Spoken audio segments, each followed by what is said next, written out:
बिस्मिल्लाहिर्रहमानिर्रहीम। अस्सलाम वालेकुम नाज़रीन, मैं हूं नकीब राजा और आप देख रहे हैं UK1 न्यूज़। मेरी कोशिश होती है कि मैं आप तक वो तमाम अहम व्लॉग्स और तमाम अहम जर्नलिस्ट जो पाकिस्तान के लिए ईमानदारी के साथ जर्नलिज्म कर रहे हैं उनकी आवाज़ आप तक पहुंचा सकूं। जब पाकिस्तान में बात नहीं बनी तो फिर मियां नवाज शरीफ को मैदान में लाया गया। याद रहे कि मियां नवाज शरीफ वो शख्सियत हैं जो अदालतों को मतलूब हैं। मियां नवाज शरीफ वो शख्सियत हैं जो इश्तिहारी हैं और पाकिस्तान से मफरूर हैं। मियां नवाज शरीफ को गुज़िश्ता चंद सालों से पाकिस्तानी अदालतें बुला रही हैं। मियां नवाज शरीफ साहब इश्तिहारी हो चुके हैं और वो पाकिस्तान से बाहर मफरूरी की ज़िंदगी लंदन में गुजार रहे हैं और पाकिस्तान की एस्टेब्लिशमेंट भी उनसे बातचीत करती है, पाकिस्तान की हुकूमत भी उनके मशवरों से चलती है और वो पाकिस्तान वापस आकर अपने केसेस का सामना करने या अदालतों में पेश होने के लिए बिल्कुल आमादा दिखाई नहीं देते। अब वही नवाज शरीफ जो अदालतों को मतलूब है, जिनको अदालतों में पेश होना है, जो अदालतों के इश्तिहारी हैं, वो अदालतों को हुक्म दे रहे हैं, यानी मुतालबात वो कर रहे हैं, यानी इसको कह सकते हैं उल्टा चोर को तवाल को डांटे।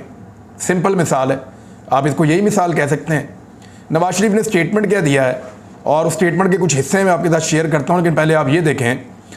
नवाज शरीफ ने कहा कि इलेक्शन कमीशन केस में फुल कोर्ट किसी ट्रक या रेडी वाले का नहीं बल्कि कौमी मसला है, इस बेंच का फैसला कबूल नहीं करेंगे। फुल कोर्ट का उन्होंने कहा जी बनाएं, वरना फैसला हम कबूल नहीं करेंगे। नवाज शरीफ भी कैलकुलेशन करके बैठे हुए हैं, उन्हें आइडिया है कि कितने जजेस किस तरफ होंगे और कितने जजेस किस तरफ होंगे। सारी ज़िंदगी इन्होंने कैलकुलेशंस के अंदर गुजारी है। लेकिन मेरी ज़ाती राय में 90 दिन में इलेक्शन के आईनी मामले के ऊपर अगर सारे जजेस भी बैठ जाएंगे तो होना तो यही है कि 90 रोज़ के अंदर इलेक्शन करवाए जाएं।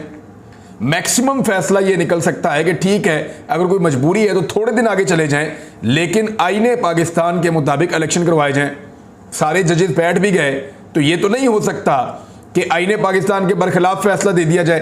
बहरहाल देखना यह है कि सुप्रीम कोर्ट ऑफ पाकिस्तान ने जो ये कहा है कि फ़िलहाल वो नहीं बना रहे एक फुल कोर्ट, और नवाज शरीफ ने मुतालबा कर दिया है बैठ के लंदन से। मफरूर भी हैं, इश्तिहारी भी हैं और मुतालबा भी अदालत से। नवाज शरीफ ने कहा कि मुल्की तारीख के, एक दफ़ा फिर नवाज शरीफ ने वही बात कर दी कि मुल्क तारीख के नाजुक तरीन दौर से गुजर रहा है।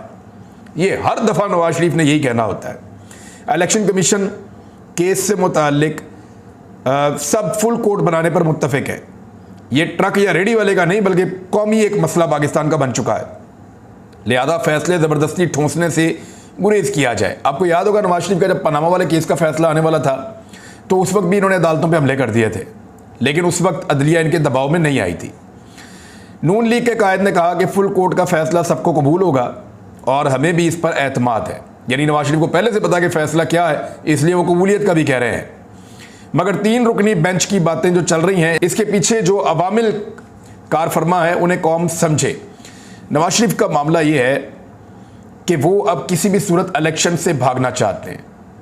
नवाज शरीफ पहले पाकिस्तान से भागे, परवेज़ मुशर्रफ साहब जब आए तो तब, उसके बाद नवाज शरीफ साहब जब इक़्तिदार में नहीं होते तो पाकिस्तान से भाग जाते हैं। उसके बाद इमरान खान साहब इक़्तिदार में आए, नवाज शरीफ साहब जेल में थे और वो अपने दौरे हुकूमत में ही उनके ख़िलाफ़ केसेस बने थे, फ़ैसले आए थे। निगरान हुकूमत में वो ख़ुद गिरफ्तारी पेश करने के लिए आए। उनके भाई ने कहा कि मेरी बात हो गई है, जनरल बाजवा से मेरी हुकूमत बनने वाली है। तो नवाज शरीफ इस आसरे पर के 2 हफ्ते के लिए जेल में जाना पड़ेगा। अपनी बेटी को लेकर पाकिस्तान वापस आ गए कि 2 हफ्ते मैं जेल में गुजारूंगा, बयानात मैंने पहले रिकॉर्ड करवाए हुए हैं, मेरी पार्टी को बहुत वोट मिलेंगे और बात तो हो गई एस्टेब्लिशमेंट के साथ तो हमारी हुकूमत बन जाएगी। लेकिन हुआ ये कि हुकूमत इमरान खान की बन गई, लोगों ने वोट ही बहुत ज़्यादा डाल दिए। अब वो जो हुकूमत बन गई उसके बाद नवाज शरीफ को जेल में रहना पड़ गया 1 साल के लिए। 1 साल के बाद नवाज शरीफ साहब कभी बाहर अंदर, कभी अस्पताल, कभी इधर कभी उधर, वो ये करते रहे। उन्होंने ये टाइम गुजारा VVIP किस्म का और उसके बाद निकल कर बरतानिया चले गए। जिस तरह गए वो सारी दुनिया जानती है, यानी एक मरतबा फिर भाग गए। और अब जब उन्होंने 2 नंबर तरीके से शब खून मार के पाकिस्तान में अपने भाई की हुकूमत बनवाई तो उस वक्त से लेकर अब तक इसलिए बदमज़ा है कि पाकिस्तान के लोग उनको वोट ही नहीं डालना चाहते, और जब वोट नहीं मिलेंगे तो सियासत कैसे होगी, इलेक्शन कैसे होगा। अब नवाज शरीफ एक मरतबा फिर भाग रहे हैं, और भाग किस चीज़ से रहे हैं? इंतखाबात से भाग रहे हैं। नवाज शरीफ ने आज फिर दोबारा गर्दान शुरू कर दी कि 2017 में मुझे क्यों निकाला। दोबारा वही सारी बातें शुरू कर दी जो वो पहले किया करते थे। और धमकियां लगाना शुरू कर दी इस कौम को कि अगर इस बेंच ने फैसला दिया ना, अभी नवाज शरीफ को यह नहीं पता कि फैसला आएगा क्या, लेकिन अगर बेंच ने फैसला दिया यानी इलेक्शन का फैसला अगर आ गया तो नवाज शरीफ के बकौल डॉलर 500 रुपए का हो जाएगा। यानी कौम को धमकियां लगा रहे हैं, ताजरों को धमकियां लगा रहे हैं।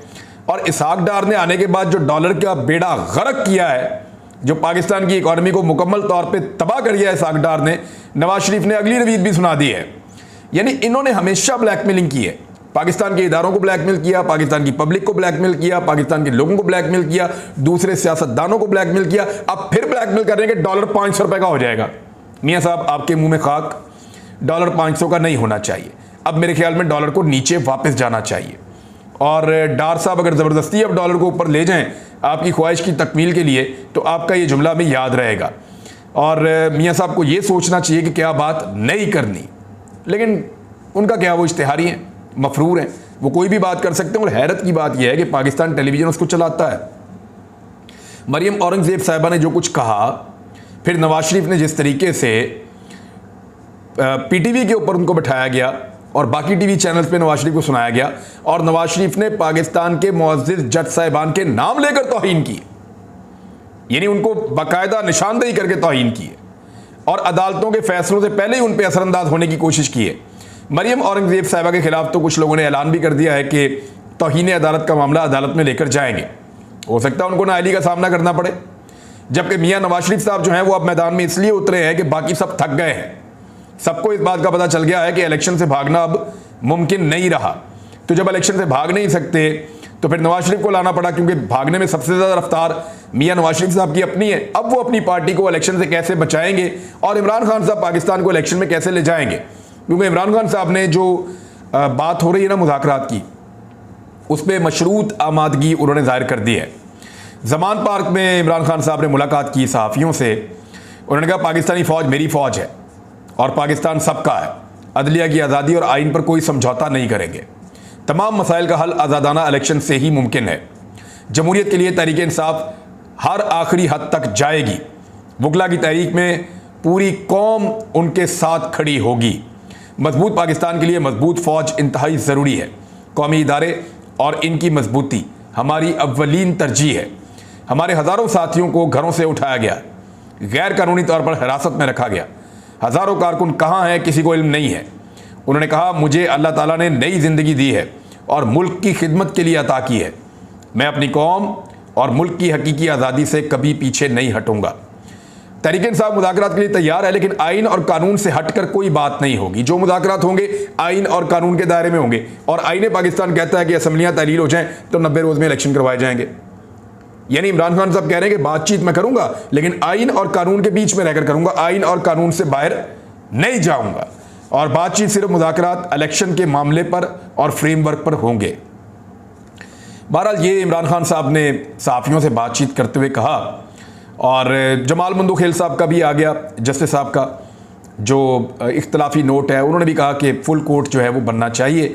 अब क्योंकि नवाज शरीफ साहब का ये मुतालबा है तो ये सबको समझ लेनी चाहिए बात कि PMLN के और PDM के फ़ायदे के लिए मखसूस बेंच बनाने की एक कोशिश की जा रही है और उसके लिए प्रोपेगेंडा किया जा रहा है, और चीफ जस्टिस ऑफ पाकिस्तान के ऊपर लगातार दबाव बढ़ाया जा रहा है।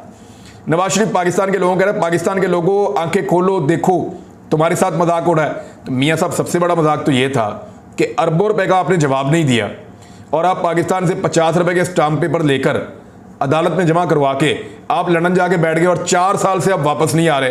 पाकिस्तान की कौम के साथ इससे बड़ा कोई मजाक हो सकता है? पाकिस्तान की कौम के साथ इससे बड़ा मजाक क्या होगा कि 13 जमातों का इत्तेहाद में लाके एक चूचू का मुरब्बा लाकर बैठा दिया है, जिसने पाकिस्तान की इकॉनमी का बेड़ा गर्क करके रख दिया है। कौम के साथ शहबाज शरीफ से बड़ा मजाक क्या होगा, जिन्होंने अपने कपड़े बेचकर लोगों को आटा देना था और वो आटा देने की बजाय आटा जो है वो जाने ले रहा है इंसानों की। इससे बड़ा कौम के साथ मजाक क्या होगा, जिस तरह की काबीना आपने बना के रख दी है। पाकिस्तान जो है वो दिवालिया होता जा रहा है और पाकिस्तान का वजीर खारजा वो एक प्राइवेट जेट के ऊपर, सरकारी प्लेन के ऊपर जो है वो पूरी दुनिया के दौरे करता फिर रहा है, वो पाकिस्तान वापस ही नहीं आता। इससे बड़ा कौम के साथ मजाक क्या होगा कि आसिफ अली जरदारी और नवाज शरीफ और फजलुर रहमान और बाकी जमातों ने मिलकर हुकूमत बना ली है तो कौम के साथ मियाँ साहब आप लोगों ने बहुत बड़े बड़े मजाक किए हैं, बल्कि आपने तो अपनी पार्टी के साथ भी मजाक कर लिया कि अपनी बेटी को उठा के आपने पार्टी की सरबराही दे दी, चीफ ऑर्गेनाइजर भी बना दिया और ओहदे भी सारे दे दिए। और वो जो लोग बेचारे 20-20 साल से 40-40 साल से जूतियां घिस रहे हैं इस पार्टी के अंदर, वो हाथ बांध के उसके सामने खड़े होने पर मजबूर हो गए। तो इससे बड़ा मजाक तो मियाँ साहब आप तो अपनी पार्टी के साथ भी मजाक करते हैं, कौम तो फिर भी बहुत दूर की बात है।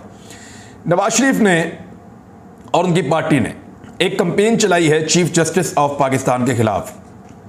कंपेन जो है वो ये है कि 23 करोड़ अवाम का सोमोटो, चीफ जस्टिस इस्तीफा दो। क्यों जी? चीफ जस्टिस ऑफ पाकिस्तान क्यों इस्तीफा दें? यानी 23 करोड़ अवाम का सोमोटो। 23 करोड़ में से मुझे तो पहले आप निकालें ना एक बार कि 23 करोड़ में से एक आप कम करें, और मेरी तरह के और भी बहुत सारे होंगे। अगर 23 करोड़ लोग इस वक्त खिलाफ खड़े हैं इमरान खान के और उनके मौक़िफ़ के, या खिलाफ खड़े हैं अदालत के आइन और कानून के मुताबिक फैसले के, या 23 करोड़ लोग इस वक्त खिलाफ खड़े हैं कि पाकिस्तान में इंतखाबात नहीं होने चाहिए, तो भाई अगर 23 करोड़ लोग नवाज शरीफ और मरियम नवाज और पीडीएम के मौक़िफ़ के साथ खड़े हैं तो कराओ इलेक्शन। इलेक्शन के अंदर पता चल जाएगा 23 करोड़ लोग कहां खड़े हैं। जितने इलेक्शन हुए हैं धांधली के जरिए एक दो इन्होंने निकाल लिए हैं, बाकी 37 में से 30 इलेक्शन ये सारी जमातें हारी हैं। इमरान खान 80% से ज्यादा कामयाबी हासिल कर रहे हैं। पाकिस्तान की टोटल आबादी 22-23 करोड़ है। अब उसके 22-23 करोड़ में चले आप अपने 20% निकाल लें, 10% निकाल लें, आप ये कह दें जनाब के 2 करोड़ या 3 करोड़ लोगों की ये ख्वाहिश है। ये 23 करोड़ आप कैसे कह सकते हैं? जहां पे इलेक्शन होता है आप इलेक्शन हार जाते हैं। तो इलेक्शन से भागने वाले कभी ये क्लेम नहीं कर सकते कि 23 करोड़ लोग उनके साथ खड़े हैं और चीफ जस्टिस के खिलाफ उन्होंने सो मोटो लिया है और वो उन्हें इस्तीफे पर मजबूर करें। मरियम नवाज ये कंपेन चला रही है चीफ जस्टिस ऑफ पाकिस्तान को इस्तीफा देने के लिए, उनका मीडिया सेल है, यानी वो नजर आ रहा है ना, जिनको फॉलो किया हुआ है वही लोग ये कर रहे हैं और लगातार करते चले जा रहे हैं। बहरहाल सैकड़ों सोशल मीडिया के लोगों को भी उठाया गया और कुछ बहुत ताकतवर हल्के उन लोगों को उठा रहे थे, क्योंकि ये बात मैंने भी बड़ी ओपनली डिस्कस की थी पहले भी, और ये बात की भी थी कि पाकिस्तान तहरीक इंसाफ के जो ट्रेंड बनते हैं ना, या जो कंपेन चलती है उनकी सोशल मीडिया के ऊपर, वो कोई ऑर्गेनाइज्ड कंपेन नहीं होती। बहुत सारे इदारों को, बहुत सारे लोगों को ऐसा लगता है कि पाकिस्तान तहरीक इंसाफ के सोशल मीडिया को कंट्रोल किया जाता है। ये आम आदमी है, पूरी दुनिया के अंदर बैठे हुए हैं, अमेरिका, बरतानिया, यूरोप के मुल्कों में, गल्फ़ में और दीगर दुनिया के अंदर, पाकिस्तान के अंदर बेशुमार ये लोग पूरी दुनिया के अंदर बैठे हुए हैं पाकिस्तानी। और पाकिस्तान के अंदर तो बहुत बड़ी तादाद में, यानी इनकी अगर मैं कहूँ कि 70-80% पाकिस्तान में है तो ये गलत नहीं होगा।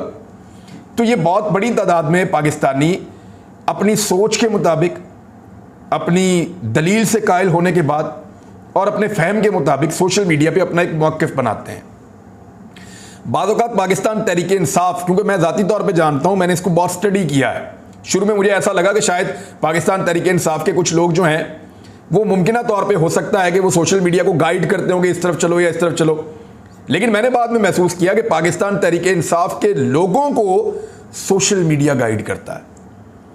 यानी तहरीक इंसाफ सोशल मीडिया को कंट्रोल नहीं करती। मुझे बाद औक़ात ऐसा लगता है कि जो सोशल मीडिया के ऊपर अवामी रिएक्शन है और अवामी सोच है वो पाकिस्तान तहरीक इंसाफ के ऊपर असरअंदाज होती है और तहरीक इंसाफ को वो कुछ हद तक कंट्रोल करती है। यानी मुझे पाकिस्तान तहरीक इंसाफ के कई लोगों ने कहा कि भाई सोशल मीडिया के ऊपर हमारी बैंड बज जाती है अगर हमारा मौक़िफ़ ढीला हो जाए, हम किसी और तरफ चले जाएं तो हमें पब्लिक ओपिनियन का बहुत ख्याल करना पड़ता है और वो सोशल मीडिया के ऊपर हमें मिल जाती है। ये बात कुछ हद तक इमरान खान साहब भी दूसरे अल्फाज में कहते रहे हैं, बाकी लोग भी। अभी अदर बशवानी को उठाया गया, कुछ और सोशल मीडिया के जो एक्टिविस्ट हैं उनको उठाया गया और इदारों ने पूरी तसल्ली की है। मैं जानता हूं कि इदारों ने क्या क्या किया है, मेरे पास पूरी इंफॉर्मेशन है। इदारों ने पूरी तसल्ली की है, हर तरह के टेस्ट किए हैं, हर तरह की चीज़ें चेक की हैं, उनकी डिवाइसेस चेक की हैं, हर चीज़ को खोल कर देखा है। वो जिन अकाउंटों से उनको बहुत प्रॉब्लम है उनके साथ जोड़कर देखा है तो उनको आइडिया हुआ कि नहीं, उनका ख्याल गलत था। इदारों की पूरी तसल्ली हो चुकी है कि ये PMLN का मीडिया सेल नहीं है। देखें, पीपल्स पार्टी का मीडिया सेल, PMLN का मीडिया सेल अव्वल तो ये है ही नहीं, और अगर थोड़े बहुत हैं तो ये पेड लोग हैं, इनको पैसे देकर वो चलाते हैं और घुमाते हैं और उनसे काम करवाते हैं। 2 जमातें पाकिस्तान में ऐसी हैं जिनके सोशल मीडिया के सेल बिल्कुल इंडिपेंडेंटली चलते हैं और वो खुद ऑर्गेनिक तरीके से आगे मूव करते हैं। मिसाल के तौर पे अजहर मशवानी गिरफ्तार, पाकिस्तान तहरीक इंसाफ के दीगर सोशल मीडिया के जो मेन एक्टिविस्ट हैं वो सारे गिरफ्तार। तो आप ट्रेंड्स चेक कर लें।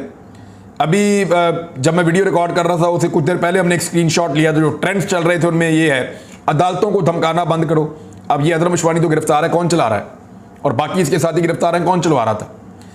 और nation stand with chief justice of Pakistan, ये ट्रेंड कौन चला रहा है?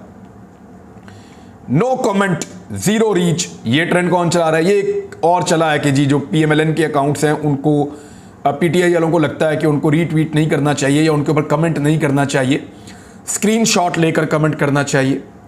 इससे उनकी रीच कम हो जाएगी और इससे उनका प्रोपेगेंडा बिल्कुल डाउन हो जाएगा। वैसे ये बात तो ठीक है, काफ़ी हद तक जो प्रोपेगेंडा उसको फैलाने में PTI के लोग खुद मददगार साबित हो जाते हैं जब वो ज़्यादा कमेंट वगैरह करते हैं। फिर अगला जो है ट्रेंड चल रहा है वो रिज़ाइन, ये चल रहा है PMLN का एक ट्रेंड कि रिज़ाइन के हवाले से ये चीफ जस्टिस का आना चाहिए नहीं। हौसले का पहाड़ इमरान खान, ये भी एक ट्रेंड चल रहा है। इस वक्त चेक कर लेते हैं कि पाकिस्तान में कौन से ट्रेंड्स चल रहे हैं, क्योंकि जो सोशल मीडिया के एक्टिविस्ट हैं जब उनको गिरफ्तार किया गया तो कैसे हो सकता है कि वो सोशल मीडिया के एक्टिविस्ट की गिरफ्तारी के दौरान फिर ट्रेंड बन रहे हों और वो उसी तरह के बन रहे हों जो इमरान खान को या PTI को सपोर्ट करते हैं या जो गिले और शिकवे करते हैं। क्योंकि देखिए इदारों को ऐसा लगता था कि ये जो लोग गिले और शिकवे कर रहे हैं, ये जो लोग रोला डाल रहे हैं पाकिस्तान में, इनके पीछे कुछ शख्सियात हैं और वो इसको मैनेज करके सोशल मीडिया पे ट्रेंडिंग करते हैं। लेकिन अब उन्हें आइडिया हो जाना चाहिए और हो गया होगा, क्योंकि उन्होंने पूरी तसल्ली की है कि ये ट्रेंड ऐसे नहीं बनते, ये ऑर्गेनिक है, ये लोगों के दिल की आवाज़ है, उनके अपने गिले शिकवे हैं, वो इसके ऊपर खुद बात करते हैं लोग। अब आप इस बात के ऊपर आ जाएं कि किन के ट्रेंड जो हैं वो मुझे ऐसा लगता है कि तहरीक-ए-लब्बैक के और पाकिस्तान तहरीक इंसाफ के, आपको पसंद है या नहीं पसंद, ये ऑर्गेनिक ट्रेंड्स होते हैं, मुझे ऐसा लगता है। और मैंने क्योंकि तहरीक-ए-लब्बैक के मैंने स्ट्रक्चर को देखा नहीं है, लेकिन मैंने ये नोट किया है कि ख़ास तौर पे जब ख़त्म नबूवत की बात आ जाए या मज़हब की बात आ जाए या कुर्बानी की बात आ जाए, तो उसमें मैंने देखा कि तहरीक-ए-लब्बैक के जो ट्रेंड्स बनते हैं वो बड़े क्लियरली वन साइडेडली चलते हैं और उनको किसी को हैंडल करने की ज़रूरत नहीं है, सब पाकिस्तान उसका हिस्सा बन जाता है, तो वो बड़े ऑर्गेनिक चलते हैं। दूसरे पाकिस्तान तहरीक इंसाफ के हैं, वो आम लोगों की आवाज़ है, वो बड़े ऑर्गेनिक तरीके से वो ट्रेंड्स चलते हैं। आखिर में नाज़रीन एक छोटी सी खबर है मैं आपके साथ शेयर कर देता हूँ कि इसराइल के साथ पाकिस्तान ने तजारत की है। हम इंतज़ार करेंगे क्योंकि तफसीलात मेरे पास खबर की मौजूद हैं, लेकिन इंतज़ार ये करेंगे कि हुकूमत इसके ऊपर क्या मौक़िफ़ देती है। क्या बाकायदा पाकिस्तान इसराइल के साथ तजारत को आगे बढ़ाना चाहता है, क्या ये पाकिस्तान की पॉलिसी है? फजल रहमान साहब ख़ास तौर पे मैं चाहूँगा कि वो इस पर ज़रूर स्टेटमेंट दें, क्योंकि वे इमरान खान को एजेंट करार देते रहे हैं। अब तक के लिए इतना ही, अपना ख्याल रखिएगा, अपने चैनल का भी। अल्लाह हाफ़िज़। जी तो नाज़रीन, मेरी कोशिश है कि मैं पाकिस्तान के हालात व वाक़यात पाकिस्तान के सीनियर जर्नलिस्ट की ज़ेर ज़बानी रोज़ाना की बुनियाद पे आप तक पहुंचाता रहूं। इस चैनल को सब्सक्राइब कीजिए ताकि मज़ीद व्लॉग्स आप देख सकें। नकीब राजा, UK1 न्यूज़, लंदन।